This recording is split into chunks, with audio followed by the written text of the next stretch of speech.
Hello explorers! Welcome back to the world of Lucky Janu. ఇప్పుడు మనం mind rolling monastery డెహ్రాడూన్లో ఉన్నాము. అమ్మా! మానెస్ట్రీ అంటే మఠం గదా! మళ్ళీ మైండ్ రోలింగ్ అంటే మనసు తిరుగుతూ ఉండే ప్రదేశం అనేనా? కాదు, ఈ పేరు టిబెట్లోని భాషలో మిన్ రోల్లింగ్ అనే పదం నుండి వచ్చింది. ఇందులో మిన్ అంటే ఆధ్యాత్మిక పరిపక్వత లేదా జ్ఞాన వికాసం, రోల్ అంటే బంధాల నుండి విముక్తి, లింగ్ అంటే పవిత్ర స్థలం లేదా ఆశ్రమం.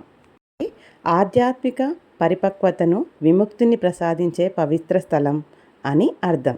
1676లో టిబెట్లో స్థాపించబడిన అసలు మిన్ రోల్లింగ్ మఠం పేరును తర్వాత భారతదేశంలోను డెహ్రాడూన్లో తిరిగి నిర్మించిన ఈ మఠానికి కూడా పెట్టారు. కాలక్రమేణా మిన్ రోలింగ్ అనే పేరు ఆంగ్ల ఉచ్చారణలో మైండ్ రోలింగ్గా మారింది.